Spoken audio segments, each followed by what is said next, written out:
श्री गणेशाय नमः। परम परमात्मने नमः। वेदपुरुषाय नमः। महालक्ष्मी नमः। महासरस्वत्यै नमः। श्री गुरुचरणकमलेभ्यो नमः। वक्रतुंड महाकाय सूर्यकोटि संप्रभ निर्विघ्नं कुरु मम देव सर्वकार्येषु सर्वदा। सर्वमंगलमांगल्ये शिवे सर्वार्थसाधिके शरण्ये त्र्यंबके गौरी नारायणे नमोस्तुते।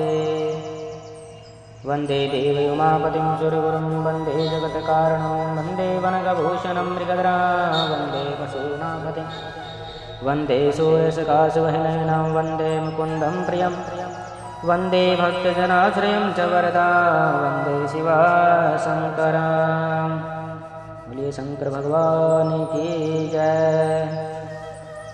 श्री शिव महापुराण विद्येश्वर संहिता अथ चतुर्विंशोऽध्याय। बसम महात्म्य का निरूपण। सूत जी बोले, हे महर्षियों, बसम संपूर्ण मंगलों को देने वाला तथा उत्तम है। उसके दो भेद बताए गए हैं। मैं उन भेदों का वर्णन करता हूँ, आप लोग सावधान होकर सुनिए। एक को महाबसम जानना चाहिए और दूसरे को सवल लप बसम जानना चाहिए। महाबसम के भी अनेक भेद हैं। वह 3 प्रकार का कहा गया है: श्रोत, स्मार्त और लौकिक। सवलप बसम के भी बहुत से भेदों का वर्णन किया गया है। श्रोत और स्मार्त बसम को केवल द्विजों के लिए ही उपयोग में आने के योग्य कहा गया है। तीसरा जो लौकिक बसम है, वह अन्य लोकों के भी उपयोग में आ सकता है। श्रेष्ठ महर्षियों ने यह बताया है कि द्विजों को वैदिक मंत्र के उच्चारण पूर्वक बसम धारण करना चाहिए।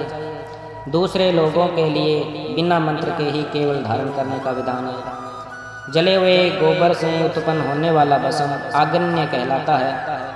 हे महामुनि, वह भी त्रिपुंड का द्रव्य है, ऐसा कहा गया है। अग्निहोत्र से उत्पन्न हुए बसम का भी मनीषी पुरुषों को संग्रह करना चाहिए।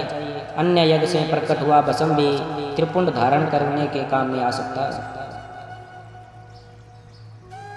जाबालोपनिषद में आए हुए अग्नि इत्यादि 7 मंत्रों द्वारा जल मिश्रित बसम से धुलन विभिन्न अंगों में मर्दन या लेपन करना चाहिए। महर्षि जाबाली ने सभी वर्णों और आश्रमों के लिए मंत्र से या बिना मंत्र के भी आदरपूर्वक बसम से त्रिपुंड लगाने की आवश्यकता बताई है। समस्त अंगों में सजल बसम को मलना अथवा विभिन्न अंगों में तिरछा त्रिपुंड लगाना, इन कार्यों को मोक्षार्थी पुरुष प्रमाद से भी न छोड़ें, ऐसा श्रुति का आदेश है। भगवान शिव और विष्णु भी त्रियक त्रिपुंड धारण किया है। अन्य देवियों सहित भगवती उमा और लक्ष्मी देवी ने भी वाणी द्वारा इसी प्रशंसा की है। ब्राह्मणों, क्षत्रियों, वैश्यों, शूद्रों, वर्ण संकरों तथा जाति भ्रष्ट पुरुषों ने भी उधोलन एवं त्रिपुंड के रूप में भस्म को धारण किया है। जो लोग श्रद्धापूर्वक शरीर में भस्म का उधोलन, लेप तथा त्रिपुंड धारण करने का उच्चारण नहीं करते या आचरण नहीं करते हैं, उनमें वर्णाश्रम समन्वित सदाचारी की कमी है। जिनके द्वारा श्रद्धापूर्वक शरीर में भस्म, लेप और त्रिपुंड धारण का आचरण नहीं किया है, उनकी विनिर्मुक्ति करोड़ों जन्मों में भी संसार में संभव नहीं है। जो श्रद्धापूर्वक शरीर में भस्म, लेप और त्रिपुंड धारण का आचार पालन नहीं करते हैं, उन्हें 100 करोड़ कल्पों में भी शिव का ज्ञान प्राप्त नहीं हो सकता। जो श्रद्धापूर्वक भस्म, लेप तथा त्रिपुंड धारण नहीं करते हैं, वे महापात को भी युक्त हो जाते हैं। जो श्रद्धापूर्वक भस्मोद्दोलन और त्रिपुंड धारण नहीं करते हैं, उन लोगों का संपूर्ण आचरण विपरीत फल प्रदान करने वाला हो जाता है। हे मुनियों, जो महापातकों से युक्त और समस्त प्राणियों से द्वेष करने वाले हैं, वे ही त्रिपुंड धारण तथा भस्मोद्दोलन से अत्यधिक द्वेष करते हैं। जो आत्मज्ञानी मनुष्य शिवाग्नि, अग्निहोत्र का कार्य करते हैं, त्रायुक जमदग्ने इस मंत्र से भस्म का मात्र स्पर्श ही कर लेता है वह समस्त पापों से मुक्त हो जाता है। जो मनुष्य तीनों संध्या काल में श्वेत भस्म द्वारा त्रिपुंड धारण करता है वह समस्त पापों से मुक्त होकर शिव सानिध्य का आनंद भोगता है। जो व्यक्ति श्वेत भस्म से अपने मस्तक पर त्रिपुंड धारण करता है वह अनादि भूत लोकों को प्राप्त कर अमर हो जाता है। बिना भस्म स्नान किए षडक्षर ओम नमः शिवाय मंत्र का जप नहीं करना चाहिए। विधि पूर्वक भस्म से त्रिपुंड धारण करके ही इसका जप करना चाहिए। दयाहीन अधम महापापों से युक्त उपपापों से युक्त मूर्ख तथा पतित व्यक्ति भी जिस देश में नित्य भस्म धारण करते हैं वह देश सदैव संपूर्ण तीर्थों और यज्ञों से परिपूर्ण ही रहता है।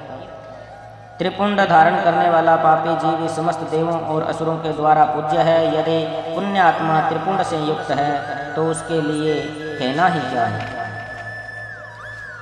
भस्म धारण करने वाला शिव ज्ञानी जिस देश में स्वेच्छा चला जाता है उस देश में समस्त तीर्थ आ जाते हैं। इस विषय में और अधिक क्या क्या कहा जाए। विद्वानों को सदैव भस्म धारण करना चाहिए एवं लिंगार्चन करके षडाक्षर मंत्र का जप करना चाहिए। ब्रह्मा विष्णु रुद्र मुनिगण और देवताओं के द्वारा भी भस्म धारण करने के महत्व का वर्णन किया जाना संभव नहीं है। जिसने अपने वर्ण तथा आश्रम धर्म से संबंधित आचार और क्रियाएं लुप्त कर दी है यदि वह भी त्रिपुंड धारण करता है तो समस्त पापों से मुक्त हो जाता है। जो भस्म धारण करने वालों को त्याग कर धार्मिक कृत्य करते हैं उनको करोड़ों जन्म लेने पर भी संसार से मुक्ति प्राप्त नहीं हो पाती। जिस ब्राह्मण ने भस्म से अपने सिर पर त्रिपुंड धारण कर लिया है उसने मानो गुरु से सब कुछ पढ़ लिया है और सभी धार्मिक अनुष्ठान कर लिए। जो मनुष्य भस्म धारण करने वाले को देखकर उसे कष्ट देते हैं वे निश्चित ही चांडाल से उत्पन्न हुए हैं, ऐसा विद्वानों का जानना चाहिए। भक्ति प्रायण ब्राह्मण और क्षत्रिय को मां नम नस्ते के तनय इस मंत्र से अभिमंत्रित भस्म को शास्त्र समस्त कहे गए अंगों पर धारण करना चाहिए। वैश्य त्र्यंबकम यजामहे इस मंत्र से और शूद्र शिवाय नमः इस पंचाक्षर मंत्र से भस्म को अभिमंत्रित कर धारण करें। विधवा स्त्रियों के लिए भस्म धारण की विधि शूद्रों के समान ही कही गई है। 5 ब्राह्मण मंत्र से 5 ब्रह्मादि मंत्र से अभिमंत्रित भस्म के द्वारा गृहस्थ त्रिपुंड धारण करें। ब्रह्मचारी त्र्यंबकम यजामहे इस मंत्र से और वानप्रस्थी अघोरेभ्यो अथ इस मंत्र से भस्म को अभिमंत्रित करके त्रिपुंड धारण करें। किंतु यदि सन्यासी प्रणव के मंत्र से भस्म को अभिमंत्रित करके त्रिपुंड धारण करें। जो वर्णाश्रम धर्म से परे हैं वह शिवोहम इस भावना से नित्य त्रिपुंड धारण करें और जो शिव योगी है वह ईशान सर्वविद्या नाम इस भावना को करता हुआ त्रिपुंड धारण करें। सभी वर्णों के द्वारा भस्म धारण करके इस उत्तम कार्य को नहीं छोड़ना चाहिए। अन्य जीवों को भी सदा भस्म धारण करना चाहिए, ऐसा भगवान शिव का आदेश है। भस्म स्नान करने से जितने कण शरीर में प्रवेश करते हैं उतने ही शिवलोकों को वह धारण अपने शरीर में धारण करता है।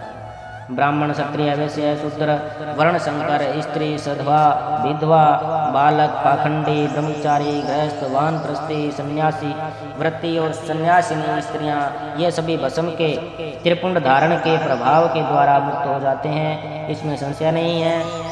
जैसे ज्ञानवश या अज्ञानवश धारण की गई अग्नि सबको समान रूप से जलाती है वैसे ज्ञान या अज्ञानवश धारण किया गया भस्म भी समान रूप से सभी मनुष्यों को पवित्र करता है।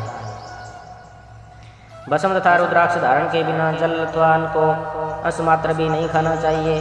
गृहस्थ वानप्रस्थ सन्यासी और वर्ण संकर जाति का व्यक्ति यदि भस्म या रुद्राक्ष को धारण किए बिना भोजन करता है तो वह मात्र पाप ही खाता है और नरक की ओर प्रस्थान करता है।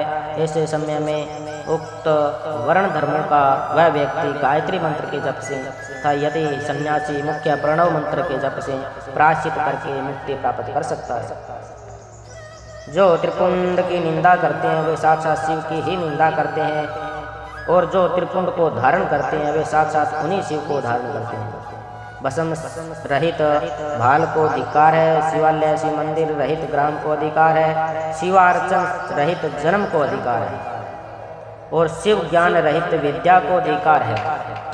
जो लोकों में तीनों लोकों के आधार स्वरूप महेश्वर भगवान शिव की निंदा करते हैं और त्रिपुंड धारण करने वाले की निंदा करते हैं, उनको तो देखने से ही पाप लगता है। वे वर्ण संकर सुअर असुर खर गधा स्वान कुत्ता सियार तथा कीड़े मकोड़े के समान ही उत्पन्न होते हैं और उन नरकगामी व्यक्तियों का जन्म मात्र पाप करने के लिए ही होता है। भगवान शिव की तथा त्रिपुंड धारण करने वाले उनके भक्तों की जो निंदा करते हैं, उन्हें रात में देखने पर चंद्रमा के दर्शन से और दिन में देखने पर सूर्य के दर्शन से शुद्धि प्राप्त होती है। मात्र इतना ही नहीं, स्वप्न में उन्हें देखने पर पाप लगता है। अतः स्वप्न में जो उन्हें देखे उसको अपनी शुद्धि के लिए श्रुति में कहे गए रुद्र सूक्त का आदरपूर्वक पाठ करना चाहिए, तभी उसे छुटकारा मिल सकता है। उनसे बात करने से नरक होता है, उस नरक से मुक्ति प्राप्त करना असंभव है। जो भस्म त्रिपुंड आदि धारण करने वाले पुरुष की निंदा करते हैं वे निश्चित ही मूर्ख हैं। हे मुने, तांत्रिक उद्धव त्रिपुंड धारण करने वाले तथा तपाए हुए चक्र आदि चिन्हों को धारण करने वाले इस शिव यज्ञ के अधिकारी नहीं है। वे इस यज्ञ से बहिष्कृत है। बृहजात बालोपनिषद में कहे गए वे लोग ही उस यज्ञ में अधिकारी हैं। प्रयत्न पूर्वक उन्हें शिव यज्ञ के कार्य में सम्मिलित करना चाहिए। उन्हें भस्म लगाना चाहिए। विभूति का चंदन से या चंदन में विभूति का मिश्रण कर बनाए गए मिश्रित भस्म से मस्तक पर त्रिपुंड धारण करना चाहिए। कुछ भी हो, मस्तक पर विभूति धारण करना आवश्यक है। यदि बुद्धि नहीं है तो भी करना सदा लोगों के लिए आवश्यक ही है। ब्रह्मचारिणी, सधवा तथा विधवा स्त्रियों और ब्राह्मणादि द्विजों को केश पर्यंत भस्म धारण करना चाहिए। इसी प्रकार ब्रह्मचर्य आदि आश्रम लोगों को विश्वस विभूति धारण करना उचित है, क्योंकि विभूति मोक्ष देने वाला और समस्त पापों का नाश करने वाला है। भस्म धारण करने वाला व्यक्ति विशेष रूप से स्त्री हत्या, गो हत्या, वीर हत्या और अश्व हत्या आदि पापों से मुक्त हो जाता है, इसमें संशय नहीं है।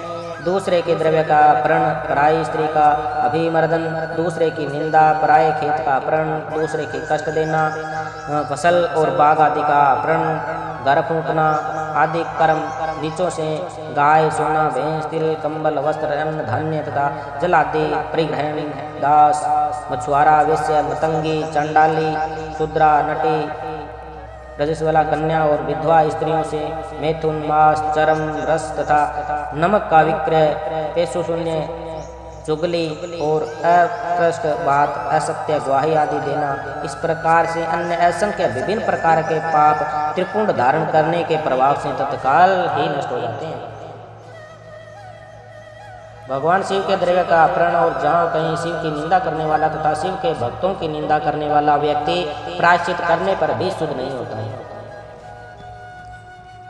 जो मस्तक पर त्रिपुंड धारण करता है वह इस संसार में जितने भी तीर्थ हैं और गंगा आदि जितनी नदियां हैं उन सब में स्नान किए हुए के समान पुण्य फल प्राप्त करने वाला होता है। पंचाक्षर मंत्र से लेकर 7 करोड़ महामंत्र अन्य करोड़ों मंत्र शिव के वलय को प्रदान करने वाला होते हैं। हे मुने, विष्णु आदि देवताओं के लिए प्रतिपादित अन्य जो मंत्र है वे सभी सुखों को देने वाले हैं। जो त्रिपुंड धारण करता है उसमें वश में वे सब मंत्र स्वतः ही हो जाते हैं। त्रिपुंड धारण करने वाला मनुष्य उनके वंश और गोत्र में उत्पन्न हजारों पुरुषों का और भविष्य में उत्पन्न होने वाली हजारों संतानों का उद्धार करता है। वहाँ पर सभी विद्याधरों और महापरिक्रामी गंधर्वों, इंद्रादि लोकपालों के लोकों में कर्मश जाकर बहुत से भोगों का उपभोग करता है। प्रजापतियों के पदों तथा ब्रह्मा के पद पर आसीन होकर वहाँ दिव्य लोक की सैकड़ों कन्याओं के साथ आनंदित होता है। वह उस लोक में ब्रह्मा की आयु के बराबर आयु को प्राप्त कर अनेक सुखों का भोग करके विष्णु लोक को जाता है। और ब्रह्मा के 100 वर्षों तक सुख का भोग प्राप्त करता है। तदंतर वह शिवलोकों को जाकर इच्छानुकूल अक्षय कामनाओं को प्राप्त कर शिव का सानिध्य प्राप्त कर लेता है। इसमें संदेह नहीं है। जो ब्राह्मण विभूति की निंदा करता है वह ब्राह्मण नहीं है, अपितु अन्य जाति का है और विभूति निंदा के कारण उसे चतुर्मुख ब्रह्मा की आयुष्य मात तक नरक भोगना पड़ता है।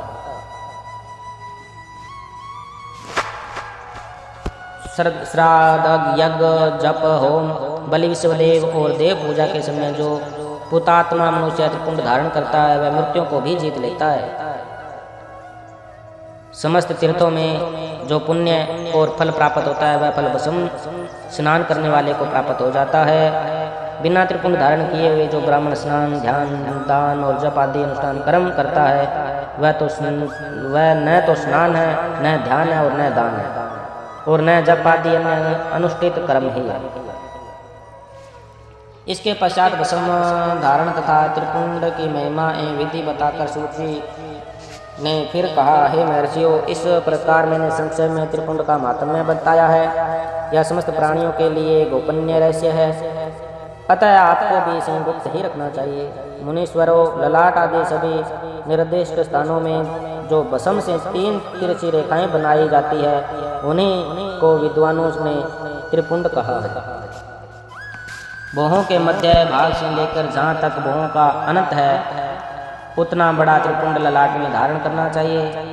मध्य और अनामिका अंगुली से 2 रेखाएं करके बीच में अंगुष्ठ द्वारा प्रतिलोभ भाव से ही की गई रेखा त्रिपुंड कहलाती है, अथवा बीच की 3 अंगुलियों से भस्म लेकर यत्न पूर्वक भक्ति भाव से ललाट में त्रिपुंड धारण करें। त्रिपुंड अत्यंत उत्तम तथा भोग और मोक्ष को देने वाला है। त्रिपुंड की 3 रेखाओं में से प्रत्येक के 9 देवता जो सभी अंगों में स्थित हैं वे उनका परिचय देता हूँ। हे मुनीश्वरों, प्रणव का प्रथम अक्षर अकार, ग्रहापत्य, अग्नि, पृथ्वी, धर्म, रजोगुण, ऋग्वेद, क्रिया शक्ति, प्रातः सवन तथा महादेव ये त्रिपुंड की प्रथम रेखा के 9 देवता हैं। यह बात शिव दीक्षा प्रायण पुरुषों को अच्छी तरह समझ लेना चाहिए। प्रणव का दूसरा अक्षर ऊकार, दक्षिणाग्नि, आकाश, सप्तवगुण, यजुर्वेद, मध्य दिन सवन, इच्छा शक्ति, अनंतरात्मा तथा महेश्वर ये दूसरी रेखा के 9 देवता हैं। ऐसा शिव दीक्षित लोगों को जानना चाहिए। हे मुनि श्रेष्ठों, प्रणव का तीसरा अक्षर मकार, अहवन्य, अग्नि, परमात्मा, तमोगुण, धूलो, ज्ञान शक्ति, सामवेद, तृतीय सवन तथा शिव ये तीसरी रेखा के 9 देवता हैं। ऐसा शिव दीक्षित भक्तों को जानना चाहिए। इस प्रकार स्थान देवताओं को उत्तम भक्ति भाव से नित्य नमस्कार करके स्नान आदि से शुद्ध हुआ पुरुष यदि त्रिपुंड धारण करे तो भोग और मोक्ष को भी प्राप्त कर लेता है।